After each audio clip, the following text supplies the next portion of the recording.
법률사무소의 송익 변호사입니다.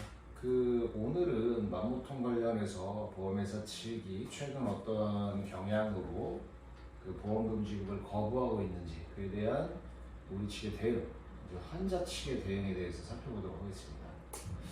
기존에 저희가 살펴봤었는데 보험회사 측에서 피보험자에게 관련해서 보험계약에 따른 보험금을 지급한 이후에 피보험자에 대한 진료를 하고 시술을 했던 병원 측을 상대로 채권자 대리소송을 제기했었습니다. 이 대리소송이 채권자 대위의 요건이 불비됐다라고 해서 각하되니까 피보험자로부터 이렇게 부당이득 반환 채권이 있다라고 주장을 하면서 채권 양도를 받아서 양수금 청구를 진행했었습니다. 근데 양수금 청구도 임의적 소송 질탁으로 무효라고 판단이 되면서 각하 또는 기각이 되니까 그 뒤에는 보험회사에서 피보험자에게 보험 계약에 따라 이 보험금을 지급해야 되는 의무가 있음에도 불구하고 이 보험금 지급을 거부하고 있습니다. 환자 입장에서는 병원에 진료비를 지급했는데 그 지급한 내역에 대해서 진료 자료, 영수증 같은 것을 가지고 보험회사에 청구를 하고 보험금을 지급하는 게 일반적인 절차였는데 이 부분을 지금 거부하고 있습니다. 보험금 지급 청구는 3년 이내에 소송을 통해서 주장하실 수가 있는데 어쨌든 3년 기간 내라고 했었을 때 환자 입장에서는 병원 측에 진료를 받고 관련되는 진료비를 지급했는데 보험 계약에 따른 실비보험을 받지 못하기 때문에 손해가 발생하고 있는 상황이죠. 그런데 보험회사 측에서는 일반적으로 최근에 두 가지 이유를 들고 있습니다. 위법한 시술이었다. 그리고 관련해서 입원 절차에 따른 보험금 지급을 거부하면서 납병동 입원이 위법하고 그 정도의 진료가 필요한, 입원이 필요한 사실이 아니었다라고 주장을 하면서 보험금 지급을 거부하고 있는데 이와 관련해서는 당연히 보험자 입장에서, 피보험자 입장에서는 보험회사를 상대로 보험금 지급 청구하실 수가 있는데요.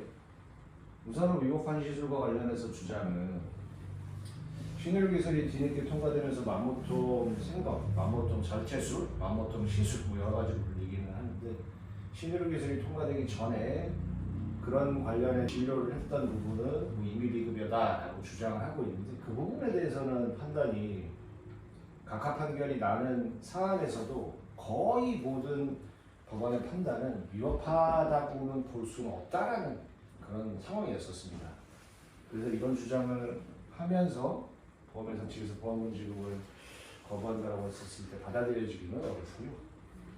그 다음에 입원의 필요성 관련해서 소위 이제 납병동 입원에 관한 부분에 대해서 보험회사 측에서 문제를 삼고 있는데 6시간이 필요한 상황이었냐, 그만큼 치료 아니면은 예우를 볼 만한 시술이 아니었다, 수술이 아니었다 라는 주장을 하고 있는데 이 납병동 6시간 기준과 관련해서는 대법원 판례상으로도 진료를 시작하는 시점을 기준으로 개시가 된다고 판단을 했기 때문에 병원의 내원을 문진을 하고 관련되는 검사를 하고 시술을 하고 그 예우를 보기 위해서 병원에 머무르는 시간 동안 입원의 필요성을 의료진이 판단을 한다면 문제는 없어 보입니다.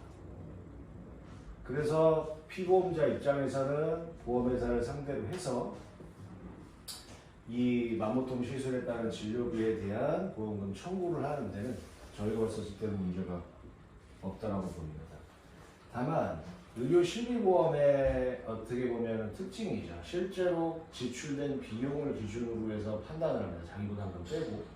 그렇다고 했었을 때 청구 금액이 소송을 할 만한 금액이냐 부분은 또 다른 문제이기는 합니다. 관련되는 비용이 들어가는 것과 시간을 생각을 한다면 이 부분 자체가 약간 고민이 되실 수는 있는데 이와 관련해서 저희 사무실에서는 공동소송 플랫폼인 화난 사람들과 공동으로 대응을 하면서 관련해서 준비를 하고 있습니다. 준비를 했고 그 진행하실 분이 있다면 언제든지 저희 사무실로 연락을 주시면 됩니다. 그래서 이런 부분이 최근에 문제가 되고 있는 마모톰 그 시술과 관련된 보험에서 피보험자의 문제입니다.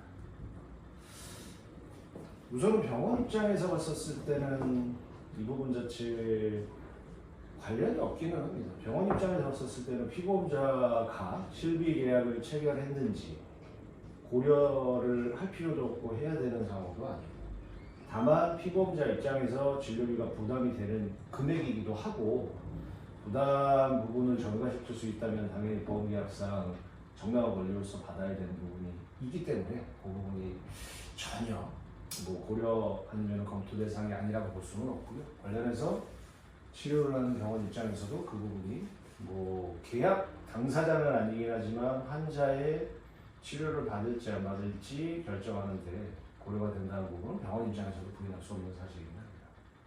어쨌든 이런 방식으로 해서 절차가 흘러가고 있고, 제가 판단했었을 때는 보험회사의 주장 자체가 받아들여질 수 없는 주장이라고 판단되는 바, 보험금 지급을 거부한다면 피보험자 입장에서는 보험금 지급 청구 소송을 통해서 관련되는 실비 등의 보험계약에 따른 정당한 보험금을 받으실 수 있을 거라고 생각이 듭니다. 이상입니다.